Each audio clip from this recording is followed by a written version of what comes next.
Hi. You know, if we were in YC together this week, we would be out at the driving range at sunset, hanging out together, and we would be talking about resilience and perseverance and the power that we have together. And do we remember real quick what the definition of power is? Power is the ability to change behavior either in ourselves or in others. So quick, then the other question is, what is the formula for power? What are the two things that we add together? Resources and people. That's what creates power. At least culturally, socially, in this world, we also know that power comes from God. So I'm out here practicing my pitching, and I'm learning very quickly and being reminded of how bad I am at golf. So I'm going to stop and talk to you for a couple of minutes. This week, we would be reading together, if we were out at the driving range at sunset, we would be reading Daniel chapter 3. Basically the whole chapter, start to finish. So I would invite you to go find Daniel. Daniel is one of the prophets. And I know, Daniel is actually pretty hard to find. So let me show you something that works for me. Take your Bible. Try to find the middle section, which is right about there, and peel it open.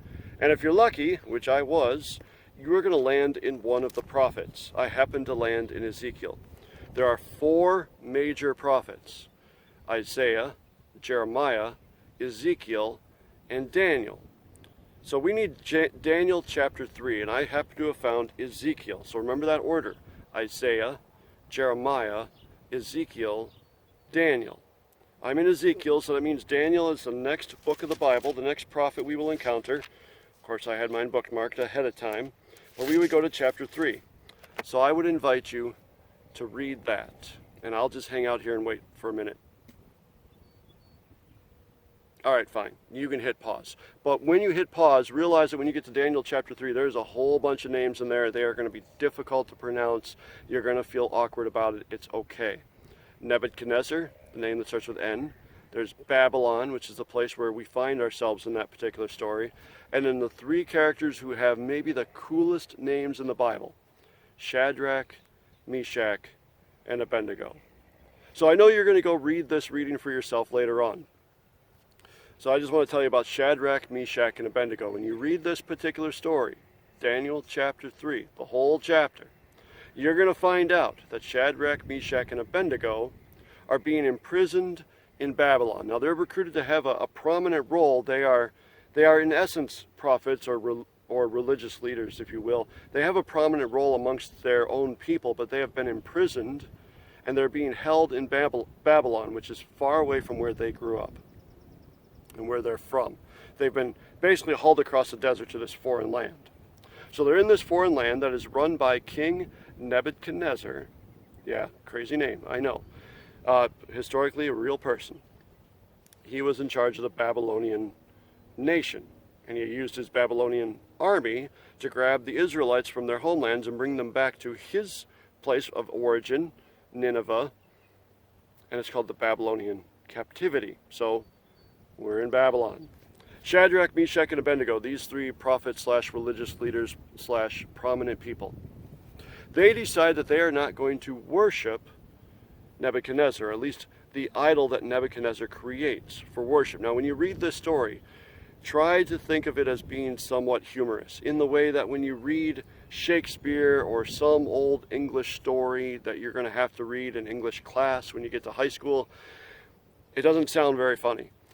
But it's kind of silly, because Nebuchadnezzar tells the people that they need to worship and bow down whenever they hear the trumpets and the lyres and the drums and all these sorts of instruments. So it's kind of this ridiculous thing where this parade or party is being thrown, and every time it happens, people need to bow down and worship this particular idol that Nebuchadnezzar has created. Shadrach, Meshach, and Abednego. They decide they're not going to do it. This angers Nebuchadnezzar to such a point that he decides that the proper punishment is that he's going to throw the 3 of them into this huge furnace. And because they refuse, even after asking them to bow to his idol, he decides that he's so mad that he's not just going to throw them into a furnace, but he's going to heat it up so much that when his own workers are near it, they get burned up. So it's supposed to be ridiculous, and it's supposed to be a little over the top. But it's also supposed to tell us about what it means to have resilience. Now, when we talk about resilience, sometimes it's just for a moment. Something bad happens in our life and we figure out how to overcome it, and then we move on with our days. Resilience also has to do with the day-to-day grind and the regular little temptations that exist in our life day after day, week after week, and the frustrations and the disappointments and everything that just sometimes very slowly accumulates. Resilience is good for that.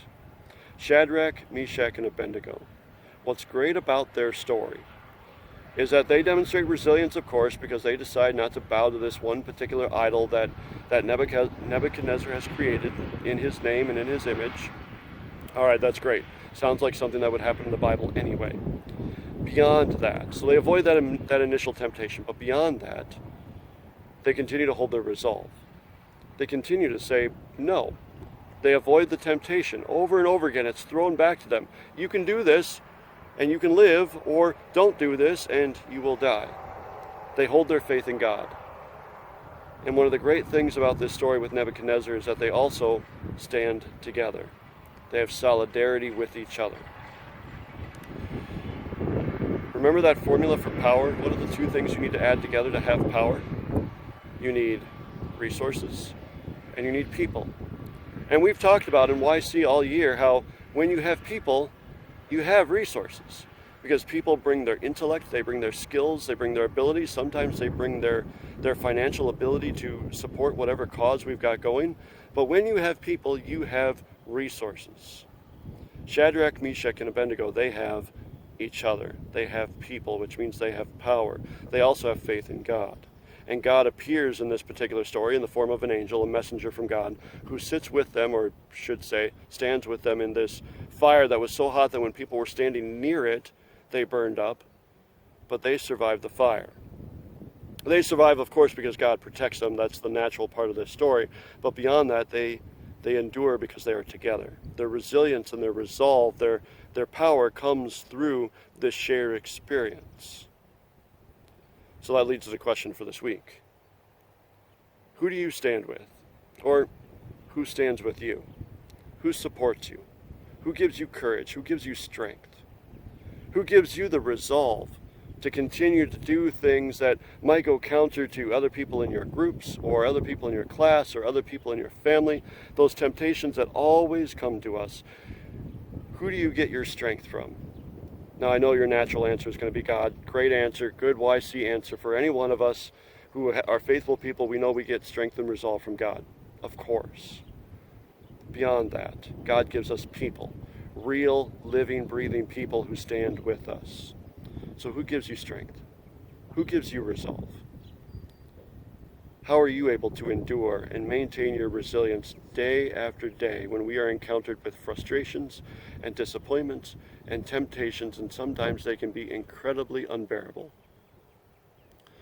I'm praying for my YC crew. I'm praying for anybody who's watching this. I hope you are taking care of yourselves, and I hope you know that when you feel like you don't have anybody else, know that you have Trinity. I'm happy to call. I'm happy to take your phone calls, your messages. I'm praying for you. Be well, friends.